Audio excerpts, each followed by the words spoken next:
गरीबी से निकलकर दुनिया के सबसे पहले बिलियनियर बनने तक का सफर।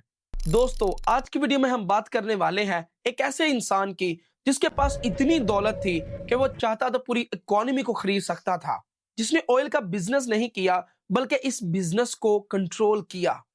यह है कहानी जॉन डी रॉकफेलर की, द वर्ल्ड फर्स्ट बिलियनियर। ये डॉक्यूमेंट्री आपको बहुत ज्यादा पसंद आने वाली है, सो चैनल को सब्सक्राइब करके बेल आइकन को दबा दो। जॉन डी रॉकफेलर 1839 को अमेरिका के एक छोटे से शहर में पैदा हुए। घर गरीब, जिंदगी मुश्किल, और उनके बाप का नाम था डेविल बिल, जो एक कॉन आर्टिस्ट था। लोगों को नकली दवाइयां बेचता था और लोगों को धोखा देकर कई कई दिनों तक घर नहीं आता था। जॉन की मां का नाम था अलीजे। वो एक रिलीजियस और एक डिसिप्लिन्ड वुमेन थी। वो जॉन को एक ही बात सिखाती थी, हार्ड वर्क करो, पैसे बचाओ। जॉन को बचपन में ही समझ आ जाता है कि अगर जिंदगी में कामयाब होना है तो डिसिप्लिन और हार्ड वर्क दोनों जरूरी है। 16 साल की उम्र में जॉन स्कूल छोड़ देता है और एक जॉब ढूंढना शुरू कर देता है, और फिर काफी कोशिशों के बाद उसे एक बुक पीकर की जॉब मिल ही जाती है। जॉन एक व्हाइट नोटबुक पकड़ता है और उस पर लिख देता है, one day I will be rich. ये एक ऐसा सच था जो जॉन लिख रहा था अपनी जिंदगी के लिए। और फिर उसके 2 साल बाद जॉन 18 साल की एज में एक बिजनेस स्टार्ट करता है अपने दोस्त के साथ। इस कंपनी का वो नाम रखता है क्लार्क एंड रॉकफेलर। और जैसे ही वो कंपनी स्टार्ट करते हैं, अमेरिका में सिविल वॉर शुरू हो जाती है और उनकी कंपनी बहुत ज्यादा ग्रो कर जाती है। और इसी के साथ वो एक और बिजनेस स्टार्ट करते हैं, ऑयल रिफिनिंग का। ऑयल जिससे रोशनी होती थी, फैक्ट्रीज चलती थी। जैसे ही वो ऑयल रिफिनिंग का काम शुरू करते हैं तो जॉन को समझ आ जाता है दिस इज द फ्यूचर। और फिर एक दिन वो अपने दोस्त क्लार्क को कंपनी से बैक आउट करता है और पूरी कंपनी को होल्ड करता है और उसको नया नाम देता है, जिसका नाम वो रखता है स्टैंडर्ड ऑयल। तो यहीं से दुनिया का सबसे पावरफुल बिजनेस जो है उसकी बुनियाद रखी जाती है। रॉकफेलर के पास एक खास सोच थी, कंपटीशन को बीट नहीं करना बल्कि उनको एलिमिनेट करना है, क्योंकि वहां बहुत से ऐसे लोग थे जो ऑयल का काम पहले से ही कर रहे थे। मगर जॉन बहुत ज्यादा क्लेवर थे। उन्होंने रेड रोड के साथ सीक्रेट डील्स की, जिसकी वजह से उनकी ट्रांसपोर्ट की कॉस्ट जो थी वो कम आती थी। वहीं जो दूसरी कंपनीज थी उनको ट्रांसपोर्ट बहुत महंगी पड़ती थी। और इसका रिजल्ट क्या हुआ कि बहुत सी कंपनी कोलैप्स कर गई। अब जॉन की कंपनी का काफी ज्यादा कंपटीशन कम हो गया था, पर सारा खत्म नहीं था हुआ। अभी भी कुछ लोग थे जो इस काम को कर रहे थे। फिर कुछ ही देर बाद प्राइस वॉर शुरू हो जाता है।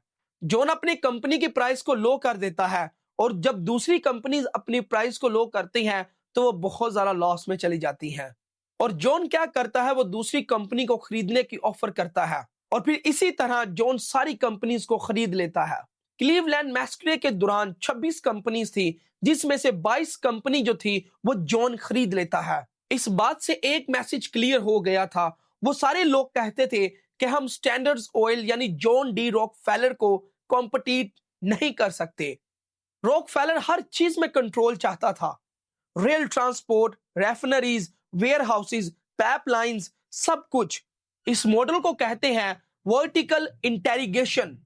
अब जॉन किसी पे डिपेंड नहीं था, हर चीज पे एक ही नाम था, स्टैंडर्ड ऑयल।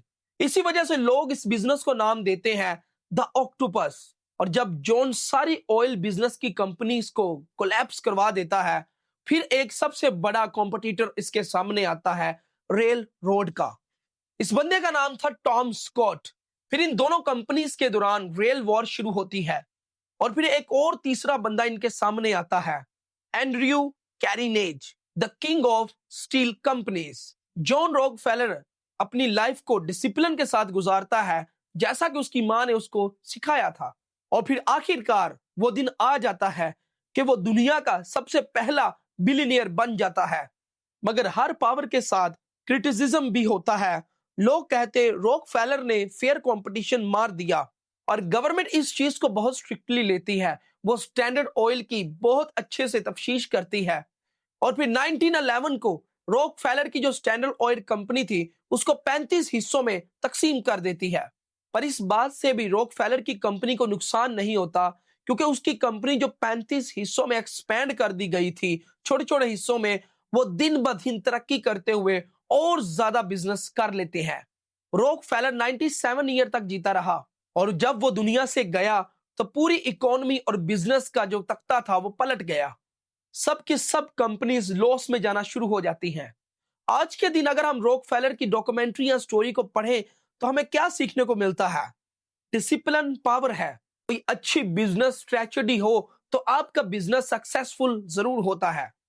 आज के बिलियनियर इसी गेम को फॉलो करते हैं और इसी वजह से रॉकफेलर का जो नाम है हिस्ट्री में कभी नहीं मिटा। आप में से कितने बंदे जॉन डी रॉकफेलर के बारे में जानते थे? अपनी राय मुझे कमेंट सेक्शन में जरूर बताइए था। यह थी the unseen story of the world first billionaire John D Rockefeller. Video अच्छी लगी तो चैनल को सब्सक्राइब करके बेल आइकन को दबा दीजिएगा और नेक्स्ट किस टॉपिक पे वीडियो बताएं वो भी मुझे कमेंट्स में जरूर बताइएगा। मैं हूं रुहील, साइनिंग ऑफ।